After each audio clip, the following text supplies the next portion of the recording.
well together, we just count it up. Money on my mind, I can't get enough.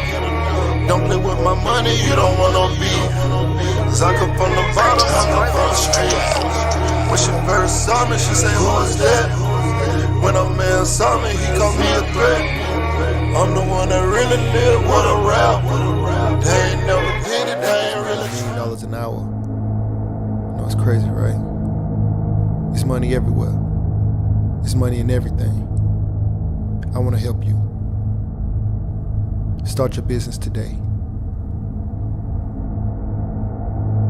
Come join my royal family. Subscribe to Casino Is the Name. Hey, yo, what's going on right now? You're watching Casino Is the Name. And in this video, I wanted to talk to you guys about poor people mindset. Like, basically, I heard this statement and it said, poor people buy things they should rent and they rent things they should buy. Okay? All right, so that all started from a conversation. Like, this whole thought for this video started from a conversation I was having with a friend of mine. And we were just talking about like how I got started in real estate, why I got started in real estate, how I got my first house, where the mindset even came for me to buy my first house. And so basically it started with this, this guy I was in the military with. He was a sergeant. I was still like an airman or whatever.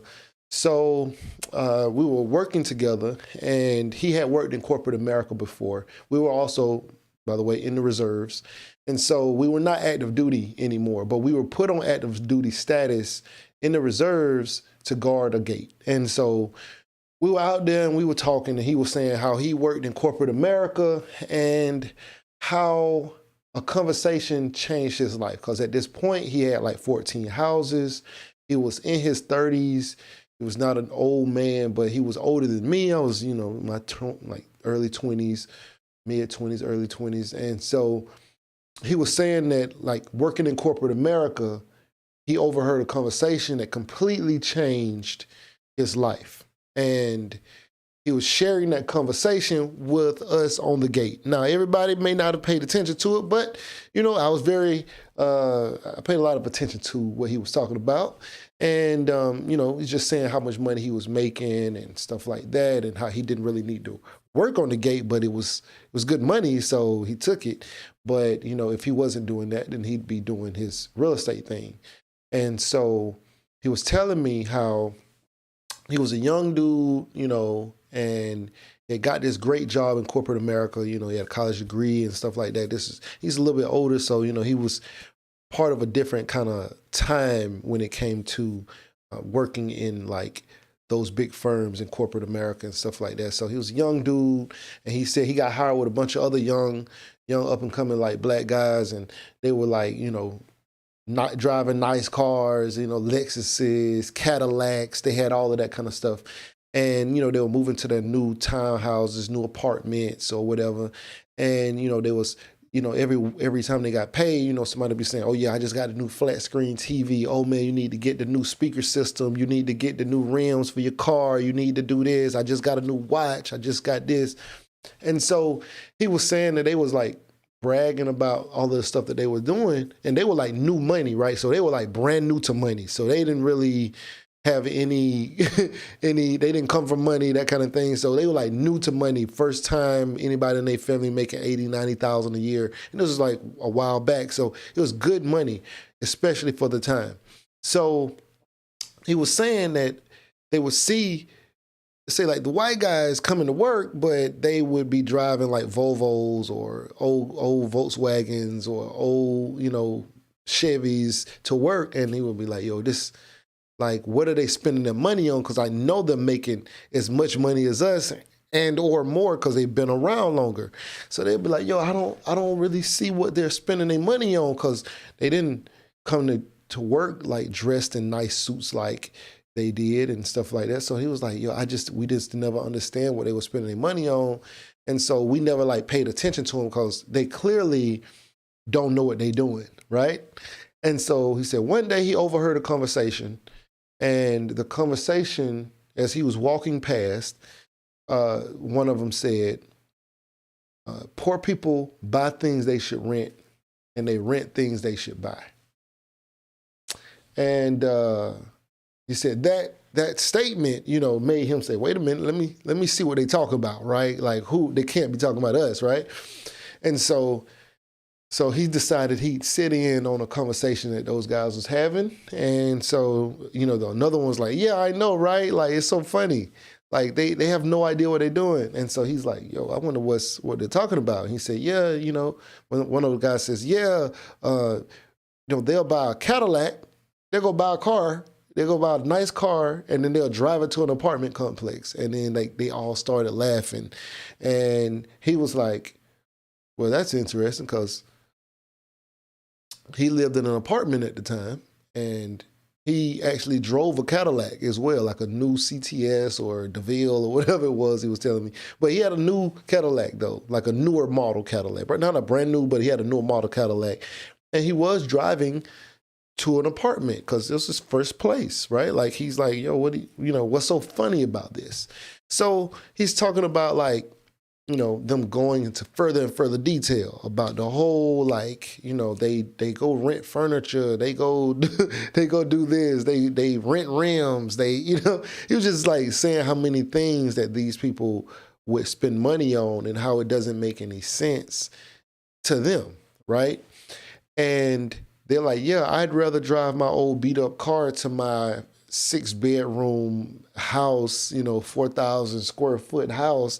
And they were all like laughing about it. And he didn't find it funny at all, because all the things that they were talking about were things that they were glorifying on the other side. And he said in that moment, he realized, like, wait, there must be, you know, something is wrong here, because we're having the opposite conversation.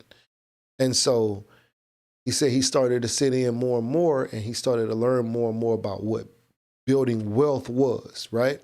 And so he said that was the last day. That day that he sat in with them, he said that was the last day he hung out with the black guys. Like, the guys he came in with, he was like, that was the last day I hung out with them. He said, and slowly more of them started trickling over.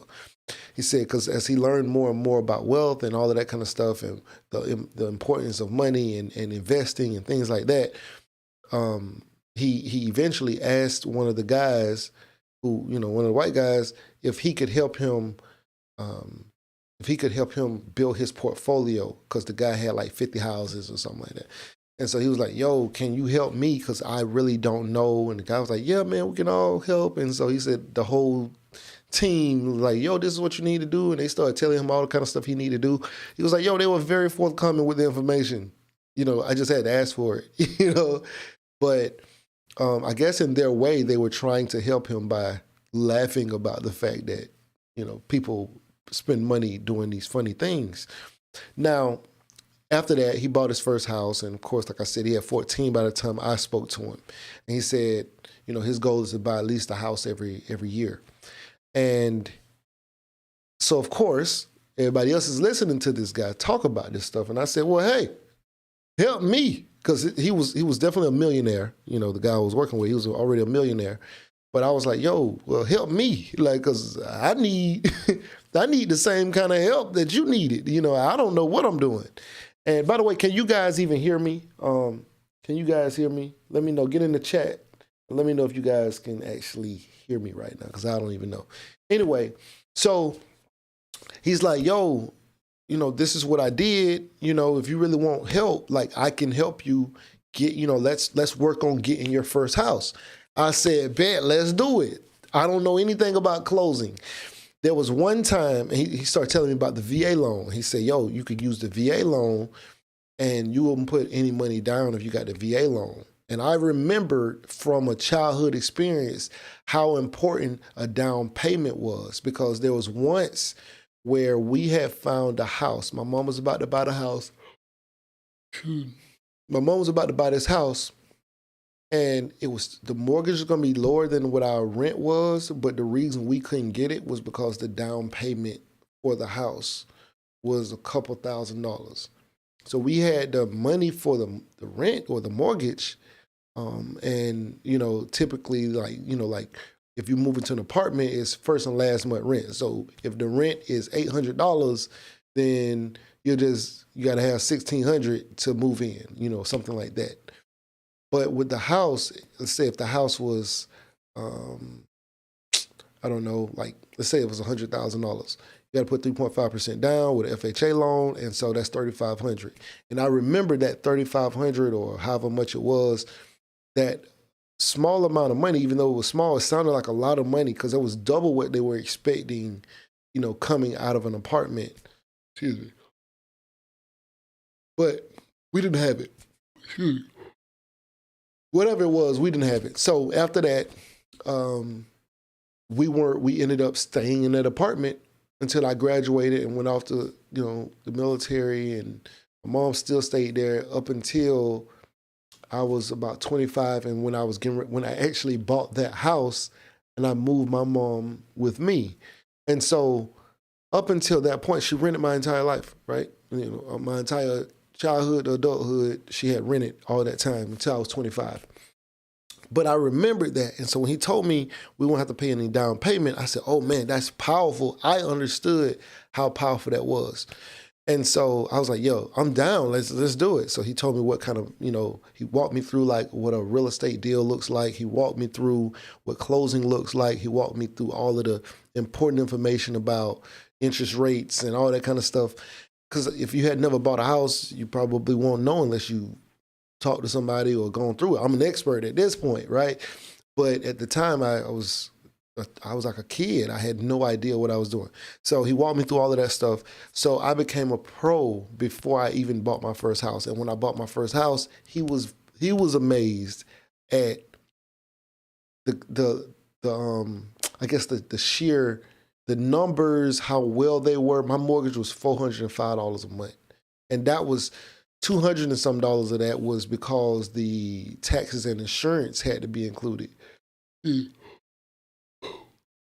Sorry if I'm making anybody up. Sorry about that. But the reason why my mortgage was so low was because I bought a house at $54,300, right? And speaking of that, the lowest mortgage you can get on a house with a VA or FHA loan at the time, I don't know what it is now, was $50,000. You couldn't buy a house that was $40,000 with a VA or FHA loan. So I was trying to get as close to the $50,000 mark as I could with still being able to live in the house, because the house had to be livable. Like you can't use a VA loan to buy a fixer-upper, or at least at the time you couldn't. So it had to be something that you can live in. So I was trying to get the cheapest house I can find as close to the $50,000 mark. Most people are already looking at the $80,000 mark, $100,000 mark at the time. I was trying to get as close to it, and I found a diamond in the rough because nobody was even had their search parameter that low before. So I ended up getting this house. It was beautiful, remodeled, everything was cool, 3 stories, you know, all of that. Nice yard, fence, gated community, all of that kind of stuff. So it was dope. And so I get this crib, and so my mortgage, well, my rent went from me being in a townhouse, paying $780 to $405 a month. So I saved over $300 and some. And even when I closed, they wrote me a check at closing. Some kind of way I got a check at closing. I don't know how, but I got a check at closing. And so I got a check. And man, I still got a long night ahead of me. But anyway, so I get the crib, and, you know, he was like, okay, this is your first house. Now you need to buy another house and another house and another house and another house. I was like, okay, that sounds great. I'm cool with just being here for now.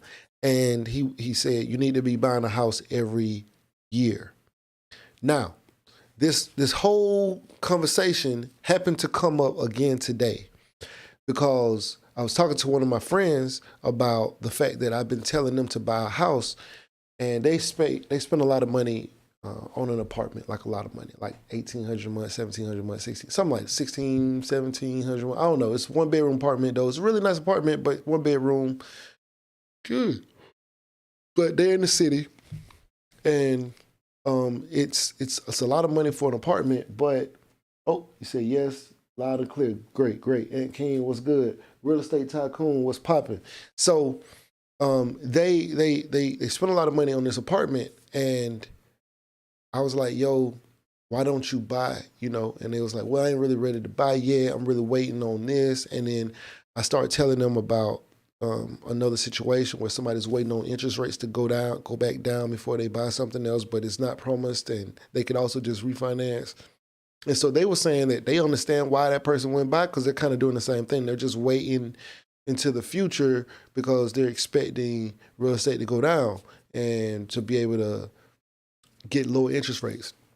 So my question was to them, based off of where they live, do they really think interest rates are going to go down? Because my friend wants to live in the heart of the city, kind of, like in one of the most upscale areas, in Atlanta. And so I'm like, how much will that actually dip? And it was like, well, no. It might dip some, but with it being that desirable of an area and the kind of people who want to live there, doctors and lawyers and rich people want to live down there, the fact that many those kind of people want to live there, I don't know how much that area will dip, right? And so if you're waiting on interest rates to go down, they may just go up, because interest rates have been much, much higher in the past than they are now. 17, 15% interest rates on houses. Yeah. So if you're looking at a 6% interest rate is high, it can go higher, and we don't know what the future holds. But if it does go down, then you could just refinance. That's what I was trying to tell them. And so I was also mentioning the fact that, and like I said, like this whole conversation came up because I was telling them that I've been telling them to buy a house for as long as I've been here. So let's say it's 6 years, right? Been here like 6 years. So this is my second house. So I've been here like 6 years. So if I've been telling them to buy a house for 6 years, then I know for a fact that they would have made at least $200,000 in equity if they had a bought. Because I was telling them about like here, right? Like nearby, whatever. But I was telling them about at the same time, my house went up over $200,000 in equity. They could have went up over $200,000 in equity. Now, instead, they didn't buy, they stayed with family, and eventually they started renting this apartment. But even if staying with family for 6 years, unless they had $200,000 in that account from the money that they saved by not buying a house, that is the only way it would have made sense all this time. It's the only way to me it would have made sense, because the equity has gone up $200,000. I can turn around and sell it and make a profit, or the fact that I still owe less and less and less over time. You can rent rooms, you can do all kinds of things, right? So the fact that they're missing out on that potential opportunity, I was telling them that it's not me saying, hey, you messed up. I'm saying that, hey, we both messed up, because I was told to buy a house every year for the last 10, well, this was 12 years ago. I was told to buy a house every year, and I didn't, right? I was just living, enjoying life, right? I was complacent, I guess you can say. But if I had bought a house every year for the last 12 years, that would have been 12 houses. Now I'm 10 houses shy of where I'm supposed to be. Now, if I get a house and each house is at least worth $100,000, which I'm sure they would have been, that's worth $1 million. That's 10 times 100,000 is $1 million. I am $1 million behind in real estate where I was told to be at by the person who's instructing me. So it's not even a knock at them, because they might have missed out on $200,000 from me saying, hey, yo, you need to get a house. You need to get a house. They might have missed out on a $200,000 profit or equity gain, but I missed out on like $1 million. So it's not even, so part of this is not just criticism on saying somebody else. So, and I want to make sure I like preface that, like when I be saying stuff to people that I know, like, hey, you should do this, I'm understanding that I also dropped the ball too. We all dropped the ball. So, if it's real estate, if it's investing, if it's whatever, the name of this video originally was going to be the reason, why I don't save money. That was going to be the original title of this. But it made me start thinking about, that conversation as to why I still don't I don't save. Like, I don't believe in saving money. I believe in investing, right? If I need money, I have investments. I can go pull the money out or whatever. But I don't really have like a crazy savings account. I put money in things and let them grow and pull money out, sell it, buy something else, whatever. I'm constantly trying to turn money. But if I am buying a house, it may be considered like saving for some people, but I'm really like investing in the future growth. That's what I'm interested in. That's why I spend my money and spend my time. And so whenever I buy things with the thought like, does this have future value? Will this have any value in the future? Even if it depreciates some, will it have any value in the future? These lights, this whole thing, I make money from this, right? I've made more money than I've spent, right? But I invested in this. And if I turn around and things go bad and I need to sell this equipment, somebody will buy this equipment because it has a value, right? I may not get what I paid for it, but I've made money off it and it's still worth something. And so I got people who buy the most ridiculous things. They buy the most ridiculous things, right? They're so concerned with, I don't know, trends or what's popular or what's cool. I don't know. But they buy some of the most ridiculous things. And I just be like, why did you do that? First of all, why? Why you even, what? So, and so then I realized, like, dang, there is still a huge conversation that we're not having about assets and liabilities. Now, my friend, she got a lot of money. And, she does really, really well for herself. But in the end, she still, like I said, like, let's say she just missed out on $200,000 that she could have potentially got. Now, she did save some money in between now and then, maybe then and out. But I'm sure it's not at the level of $200,000, and then with the cost of things being even more expensive in the future than they are today, right? Like, the houses in the past, this house was $233 when I bought it, right? You didn't have to buy this house. My brother bought a house at the same time for like $176, about this same size, just on the other side of town, but $60,000 less than me, right? You could have bought and that was a brand new construction. You could have bought a used home for $130, $140 at the time. You could, I'm not saying used home, but you could have bought a home that was on the market for like $130, $140 at the time easily. A decent home, not like a little, I'm talking about something you can live in and be straight, But, and that was cheap back then, but, well, it was considered high, It's weird, like, that was high back then, but now they're in the 400s. Now those houses in the 300s or 400s. And so now it's like, oh man, that's crazy they want that for that. Yeah, it's worth it. It's worth it. Especially future value. These houses will continue to rise. Inflation will continue to run. So, kind of is what it is, right? Hold on, let me check something real quick. See some.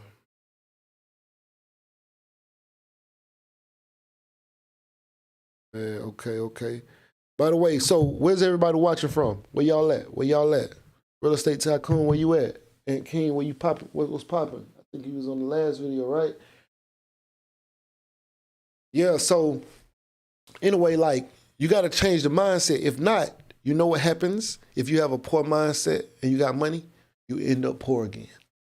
Look at all the football players, basketball players, and athletes and entertainers and stuff like that. They say had a lot of money and then they ended up broke because they didn't understand that they had a poor mentality. They had money like a rich person, but they had a poor mentality. They're going to end up poor. This is what happens. That's what happens. If you have a person who has a rich mentality and they could start out poor, but they'll end up rich because they have a mentality of a person who's, they're going to invest. They're going to, even, there are people who made $50,000 a year, who averaged $50,000 a year for their career, and they ended up millionaires. Then you got people who started out making $100,000 a month and ended up poor, broke, because they had the wrong kind of mentality. They was not investing. They were buying things that didn't have no value. And, you know, it was just crazy. All right, so let me see where y'all from. Chicago, Dallas, okay. It's Chicago's very own, say Chicago/Dallas. Blue Collar Brothers said Fayetteville, North Carolina. Oh, okay, Real Estate Tycoon, New York City. That's what's up. He got them beats. Okay, he say Columbia, South Carolina. That's what's up. Yeah, make sure y'all hit the like button, man. Make sure y'all smash the like button. But we got to change this mentality, because, like, that mentality of going, like, you know, this, I hate to say this, rental center. If you got rental center furniture right now, go turn it in, okay? Call them folks and tell them, come pick your furniture up. Don't do no rental center furniture.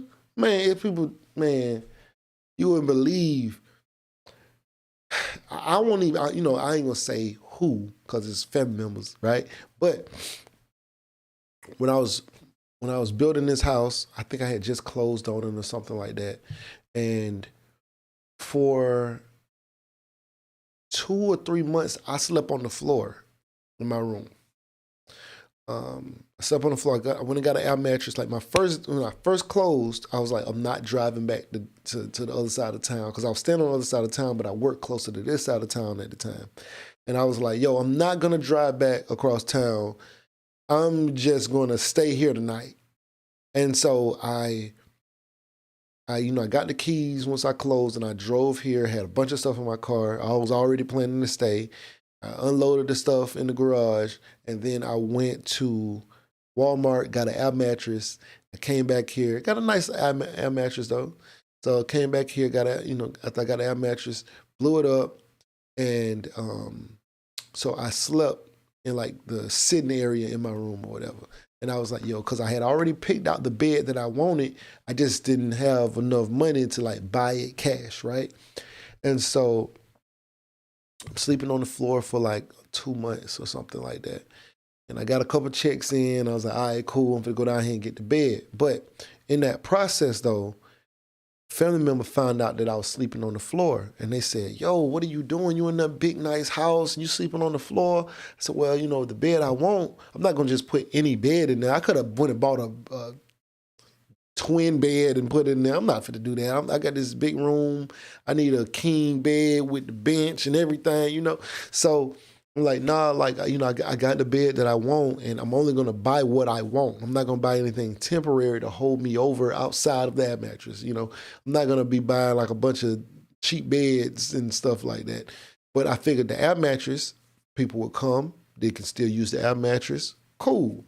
But I'm not gonna have a twin bed in this big old room, and I don't even really wanna be on it because it's what I can get.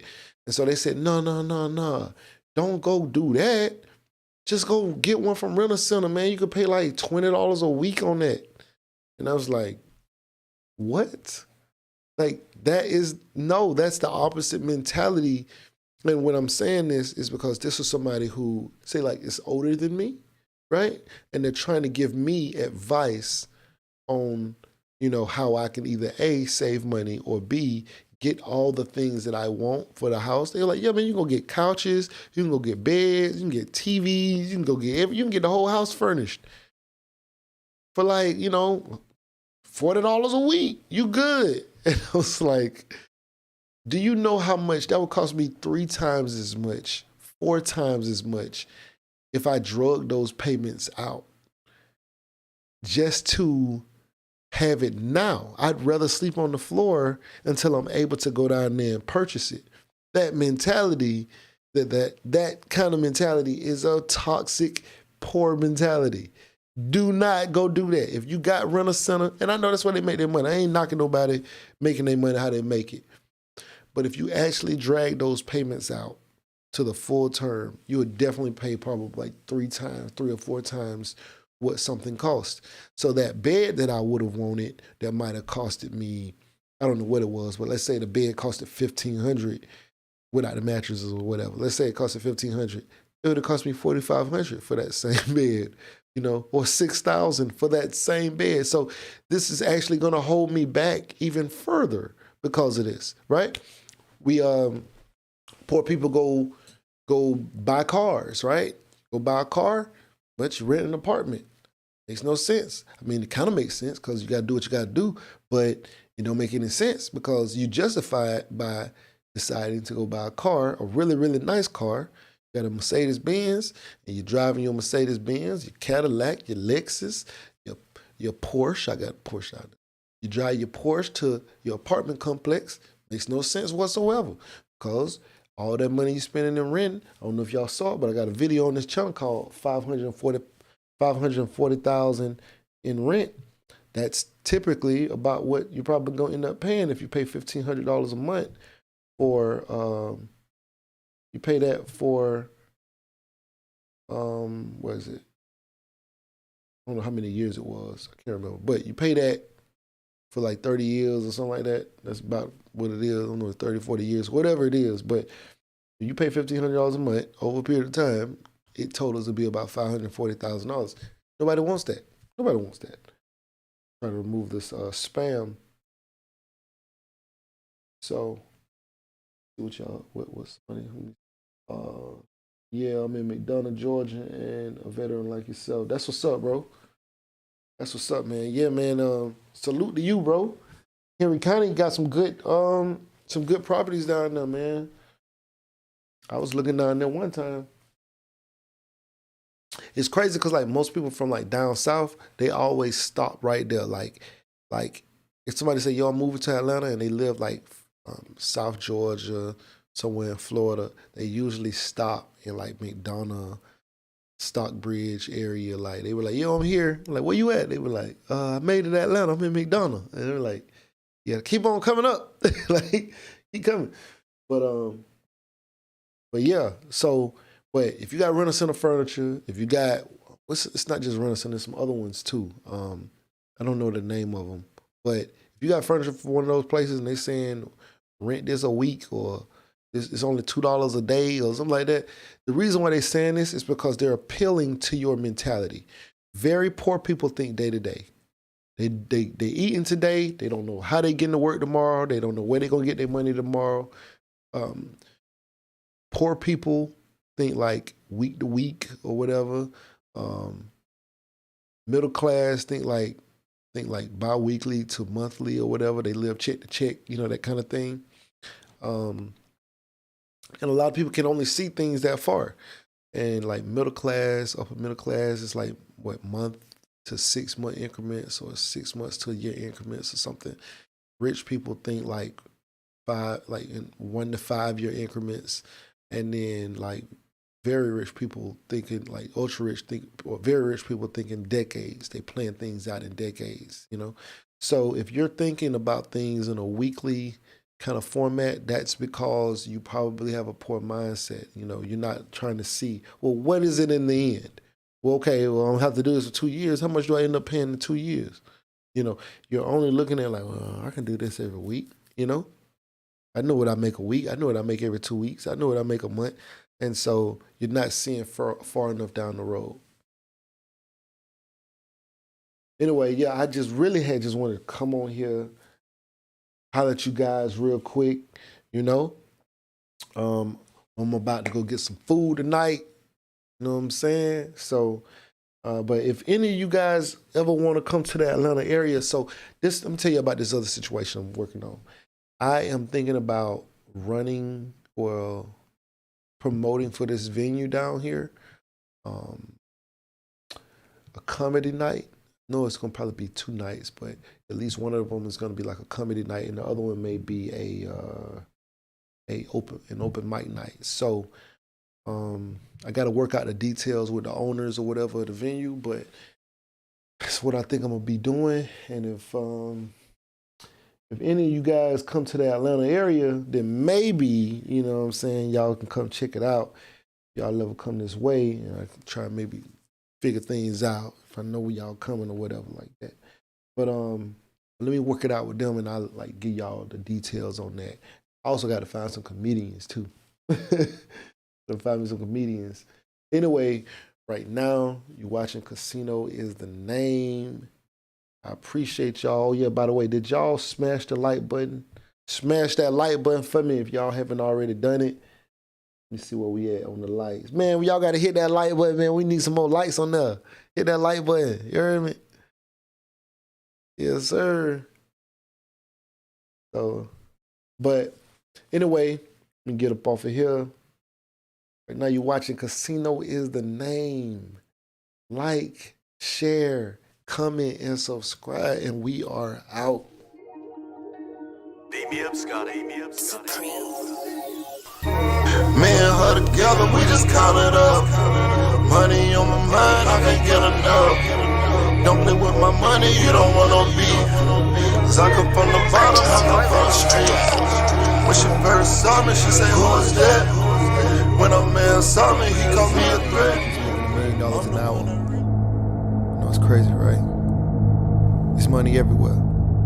There's money in everything. I want to help you. Start your business today. Come join my royal family. Subscribe to Casino is the Name. There are hedge fund managers making $1 million an hour. You know, it's crazy, right? There's money everywhere. There's money in everything. I want to help you. Start your business today. Come join my royal family. Subscribe to Casino is the Name.